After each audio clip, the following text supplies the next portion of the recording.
Bonjour à tous et bienvenue sur Développement Facile. Donc, vous avez dû le voir certainement, maintenant il y a de plus en plus de sites qui sont consultables en ligne. En tout cas, une partie du site est consultable en ligne et c'est ce que nous allons voir à travers cette nouvelle propriété HTML5, donc c'est-à-dire le stockage des éléments de votre site internet dans le navigateur du client. Donc, il existe une API DOM Storage ou l'API Web Storage qui vous permet de stocker dans le navigateur de l'ordinateur de l'internaute plusieurs informations de votre choix. Vous avez donc deux possibilités. Session Storage, la possibilité 1, donc c'est un stockage temporaire, c'est-à-dire que les données sont stockées dans le navigateur uniquement le temps de la session. Donc, dès que l'utilisateur ferme le navigateur, toutes les données sauvegardées sont supprimées.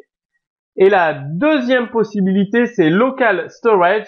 Donc, c'est du stockage persistant. Les données sont toujours stockées en local par le navigateur pour une durée indéfinie.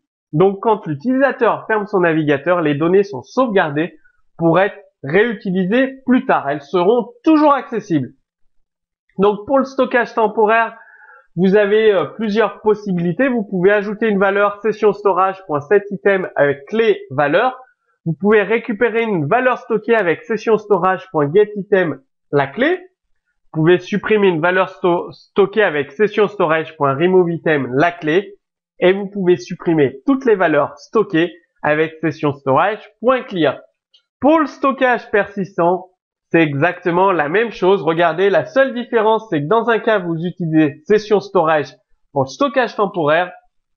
Et dans l'autre cas, pour le stockage persistant, vous utilisez Local Storage, vous avez setItem pour ajouter une valeur, getItem pour récupérer une valeur stockée, removeItem pour supprimer une valeur stockée et clear pour supprimer toutes les valeurs stockées.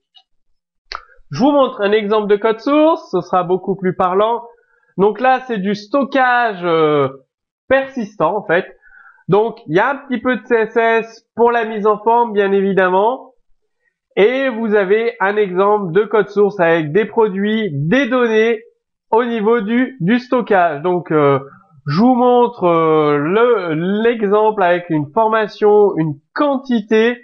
Donc là, c'est du stockage persistant. Et donc, c'est votre liste de formations tout simplement. Donc, avec la formation et les quantités à stocker. Donc, le nom de la formation. Donc, qu'est-ce que ça donne? Je vous montre directement un effet visuel. Donc, vous choisissez votre formation, par exemple PHP Expert, une, et vous faites ajouter. Après, vous pouvez choisir autre chose et quantité 1, ajouter. Qu'est-ce qu'on peut mettre? HTML5, quantité 10, ajouter. CSS3, quantité 2 ajoutée. Vous pouvez bien évidemment modifier une quantité. Donc, vous mettez HTML5. Voilà, vous avez modifié. En fait, il suffit de reprendre JavaScript. Vous cliquez sur modifier. Vous mettez votre chiffre. Vous faites ajouter et il se modifie. Donc, je ferme le navigateur. Je le réouvre. Et vous voyez que toutes les valeurs sont conservées lorsque l'utilisateur ferme son navigateur. Vous pouvez également supprimer des valeurs, tout simplement, en les reprenant, modifier, supprimer, ajouter une valeur, formation, test, 16, ajouter. Donc, vous avez eu un exemple. Vous avez eu un exemple d'utilisation du stockage en local, du stockage temporaire.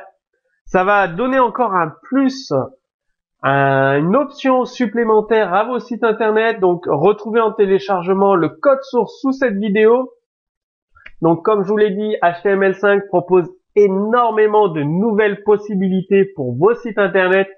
Utilisez-les. Si vous avez des questions, posez-les directement sous ce cours vidéo. Et moi, je vous dis à très bientôt sur Développement Facile.